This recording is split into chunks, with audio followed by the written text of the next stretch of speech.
Last episode, we were building a peaceful medieval town, but today, we defend it. Two neighboring lords have decided that our region is ripe for the picking and have forced our hand into defending our lands. Today decides if we stay a small settlement or become a regional power. So grab a drink, sit back, and enjoy the video.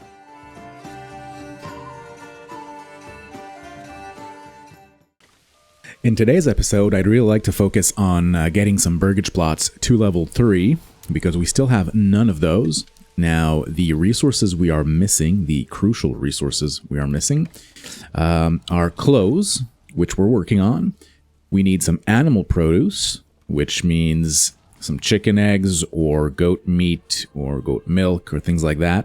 So to that effect, we'll be building a bunch more houses and turning them into livestock raising families.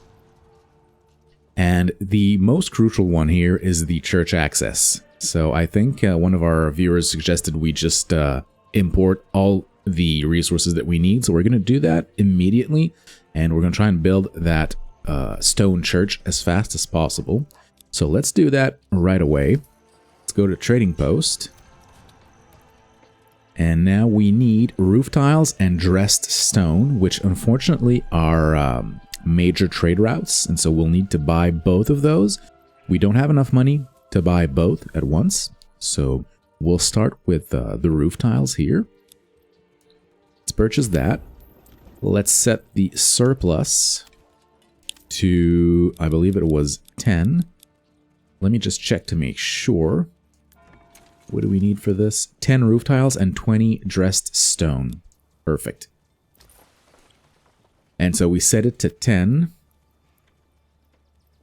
And as soon as we have more village wealth, we'll be able to purchase the second trade route that we need, and that is the stone one. And once we have that up and running, we'll be able to upgrade the church. I don't think it will take too long, as we have a pretty good economy going right now. We've got a whole lot of planks, a whole lot of bows being built. We've got shields as well. And with all the families now in the trading post trading away our stuff, we're managing to make quite a bit of money, even with the trader bug there, where the merchants don't visit our town. So we should be good with that. Now, while that is going, I believe we're going to build some more houses right away, because we're out of families right now for construction and all that, and we need to start getting those animal pens going, those chicken coops. So let's go build some houses, shall we? And this is the area where I would like to build them. However, we have our wood production here. We have some woodcutters, and more importantly, we have the charcoal kiln, which, I mean, historically is super, polluting. The air around the charcoal kiln is horrible. And while this is going on, though, we'll have to put a pause on that. We have a claim on our lands. I believe that is the yellow player placing a claim. So let's dispute that immediately. We will resolve it on the battlefield. Where is the battlefield? It is in Passweg for some reason. And the yellow player is in fact fighting bandits right now. Yeah, he's fighting some raiders. I think that bolstered his confidence, and he decided to press a claim on us. So let's send our militia over to the battlefield. Now, he has quite a few units, quite a few more than we do anyways. So I think we'll need to hire some mercenaries to help us. That is not a problem, however, because we have quite a bit of gold in the treasury. So let's take a look at what mercenaries we could hire. So we've got 2 cheaper units at 50 and 30 gold, who are basically brigands. And then we've got the huntsmen, who are super expensive, but they're archers. Now, we don't really need archers, to be fair. That is what we have the most of. And so I think we're going to hire the other guys. Now, one of them is going to arrive in Passweg, so that might be dangerous. We'll have to pull them out of there if we want them to join our main army. And then the other ones, the brigands for hire, are arrive in Gopsburg, which is that province all the way up to the right. So they're going to be useless. I think they won't even make it to the battlefield in time. So I think we're good. But only 30 gold, though. I think we'll hire them anyways, just in case. Let's hire them. And then let's hire these guys. Okay. And now let's try and get the ones here out of there. Go here. Let's send our men on top of the hill to meet up with them. And we will also get the other guys. Where are they? Those Gopsburg guys. All the way up here. So let's grab them. They definitely won't make it in time, but that's alright. Send them here.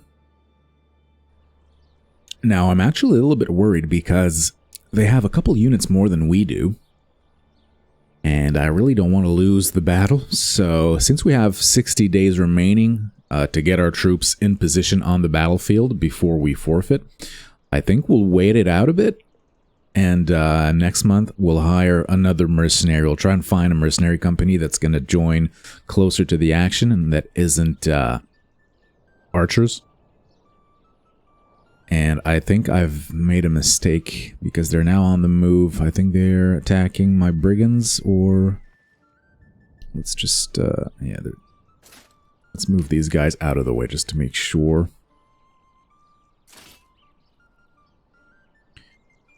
I just wanted to set everyone up on the edge of the battlefield. And no, we're good. We're just waiting it out. So let's fast forward time a bit and try and hire some more mercenaries.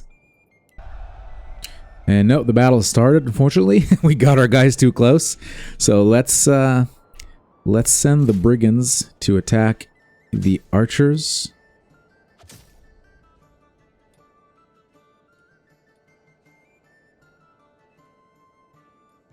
Actually, let's send everyone to attack the archers as they're moving away from the main group.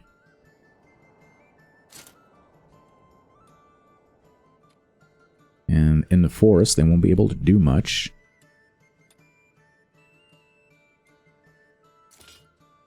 However, our archers need to be away from there. Okay, run, guys, run. Oh, they just baited us in. See, they're coming back.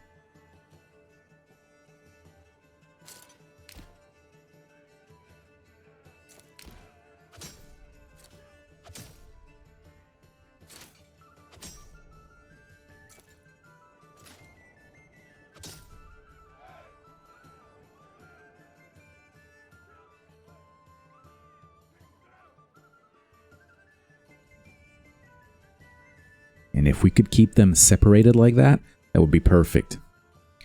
See, they're just attacking with a couple of their units, so that is ideal.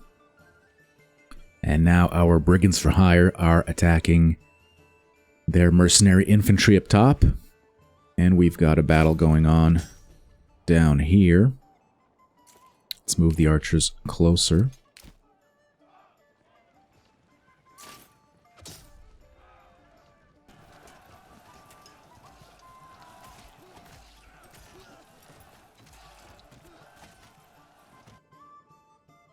And it seems our brigands for hire have been routed by the enemy's light mercenary infantry. So that is not good. And I think their retinue's running away or something, while our archers pelt them with arrows, and they're now really far away. So let's concentrate the archers on these guys over there.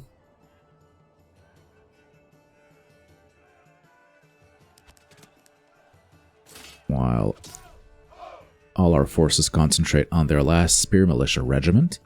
Oh, and they're coming back. Fire at them, please. And it seems we've eliminated their retinue.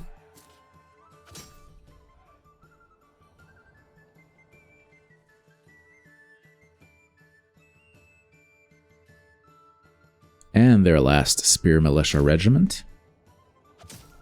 So I think it's safe to say we have won the battle. We only have 2 units left. We've actually lost our retinue completely, though. So things are far from over. And the archers are broken. That is great news, because I was getting worried there. Now let's have them fire on the mercenary unit that killed the brigands. They seem very strong, actually, these guys. And they're wiping, yeah, they're wiping us out a bit here. But we should be okay.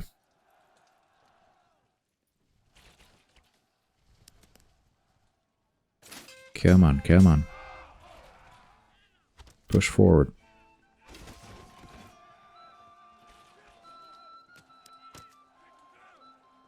Yeah, their morale is dropping.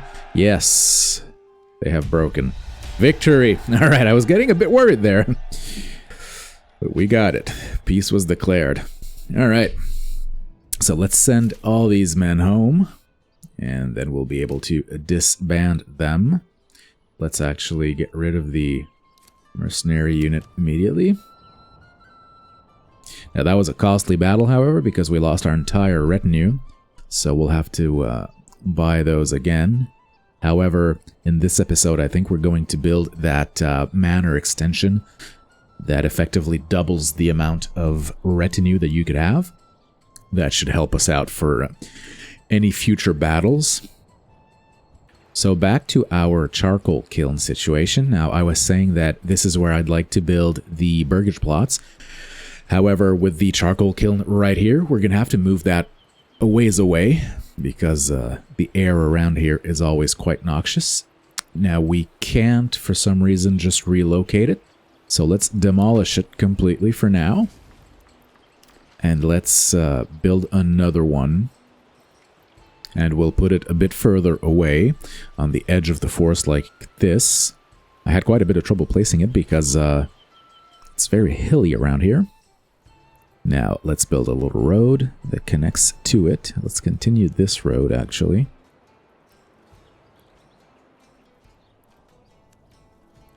Like so. The woodcutter's hut, I believe we could just relocate. And we can. So let's put them right in front. Just here would be fine. And as soon as that is moved, we'll be able to use all this land for some more burgages. I'd also like to hire the retinue back before I forget. So let's go over here to retinue customization.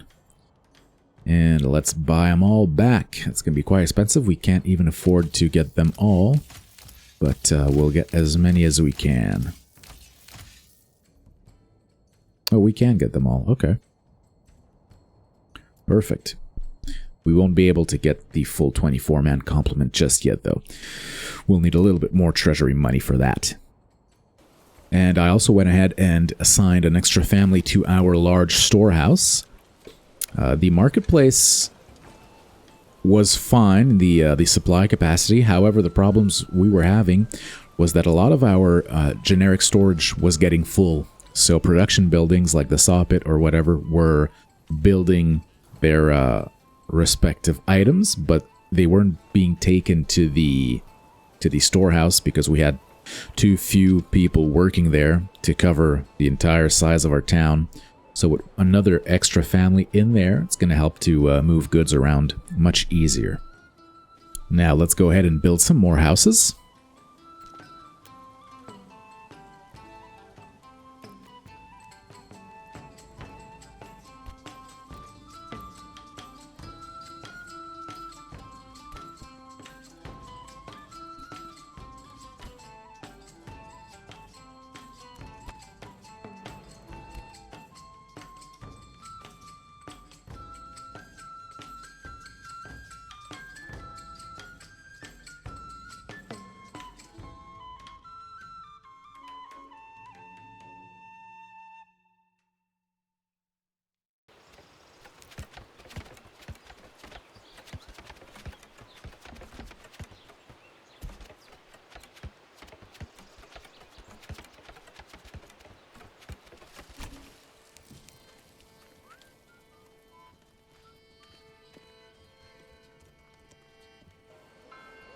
And it is now September, so as per usual, let's assign all free families to the farmhouses.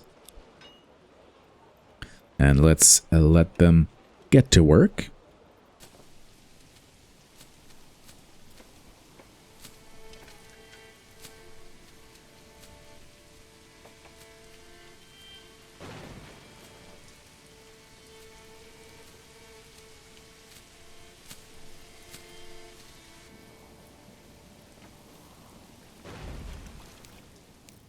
And now that the harvest is pretty much done, one crucial thing we have not set up yet is a forestry building.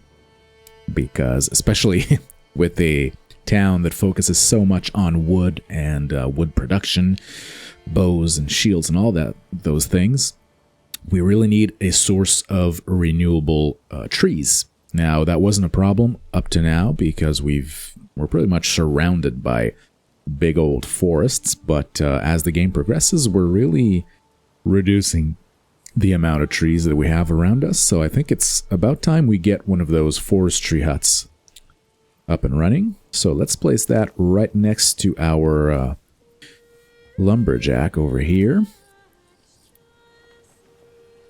Place him on the side right there. I won't set a work area. That way he will simply replant the trees all around the forestry hut. And that should give us a nice renewable source of trees.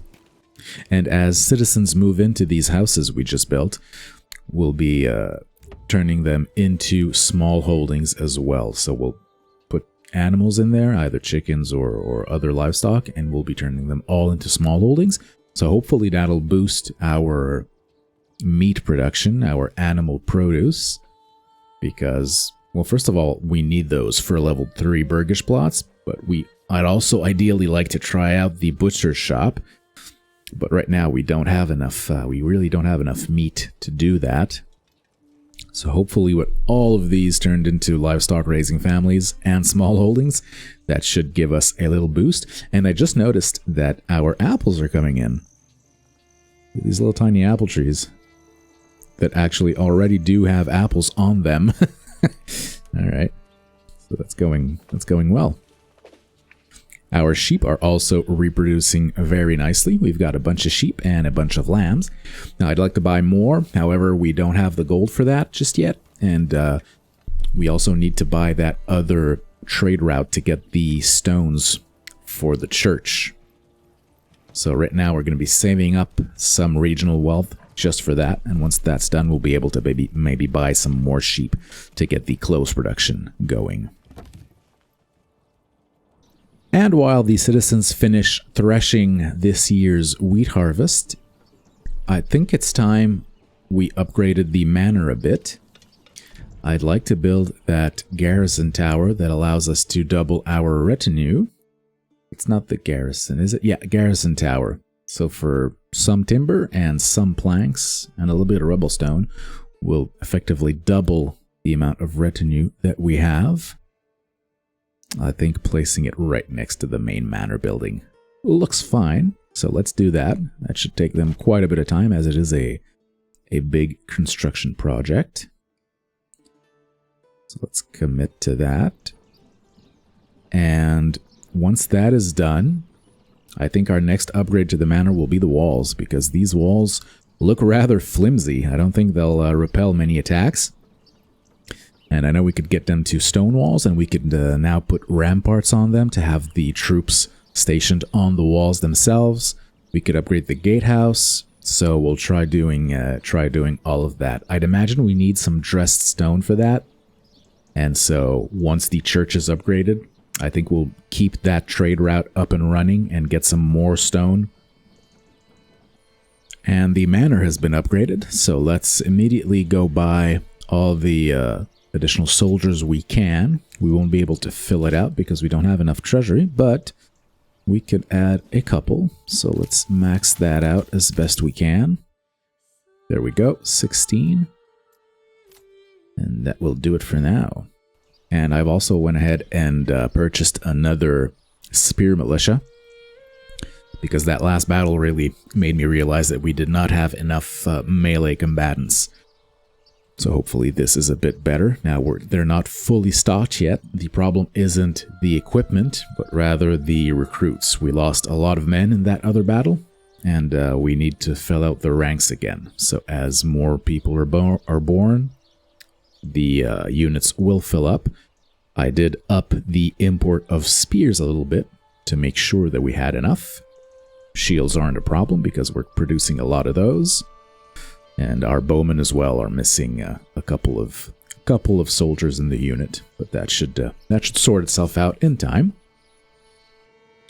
And we now have a second claim on our lands. This time it is the green player deciding to attack us. So let's once again prepare for battle.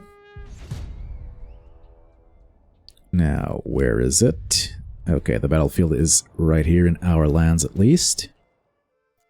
Where are his units?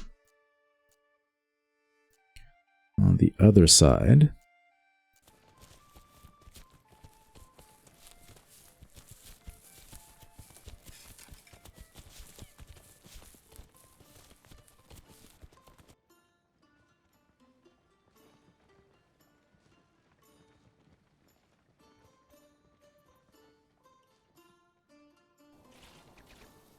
And here we go, the battle has started. Our archers are already firing volleys of arrows at the incoming enemy. And now let's, as a merchant is walking through the battlefield, let's charge these guys. I know there's another unit hidden in the trees. We just can't sit there over there.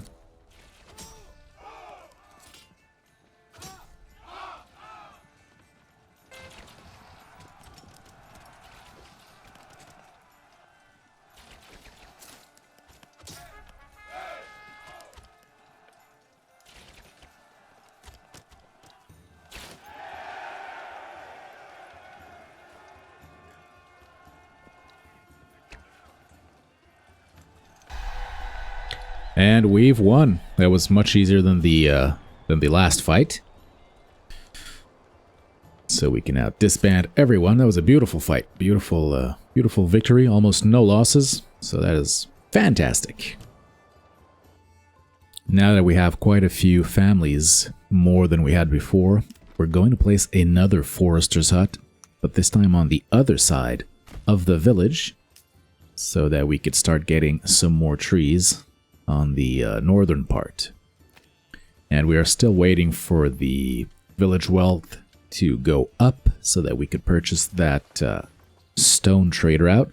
Every time you purchase a trade route, the price of any subsequent trade route that you want to buy is going to increase.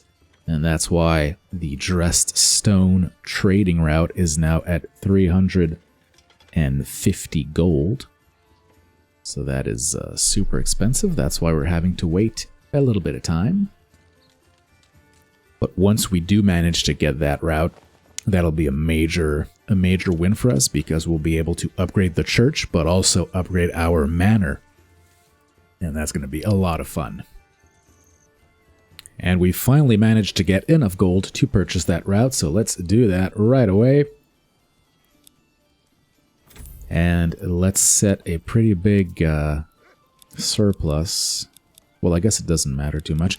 I know we need 20 for the church, and we'll have to check how much we need for the manor.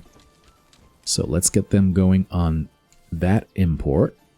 Hopefully the trader, the stone trader, isn't bugged like the other ones, because that would probably soft lock us. Now, we've just gotten a message that some of our villagers' dead bodies need to be buried. So we did get some losses in that previous fight. And this poor soul is, well, he's just hanging out in the field. And there's another one over here. So what we need to do now is set someone to work at the church. Now, this person will gather up our villagers' bodies and provide a burial for them. We're now in August, and we have both good news and bad news. The bad news is that there is a drought currently, and all our crops were damaged by that drought, so our yield will be lowered significantly for this year's upcoming harvest next month. However, the good news is that we've finally got enough stone to start upgrading that church. So without further ado, let's upgrade it to a stone church. And we will reveal the stone church in the very beginning of the next episode. Today proved something important. We are no longer the underdog. 2 lords attacked and 2 lords were defeated as the manor upgrade paid off and the militia held strong.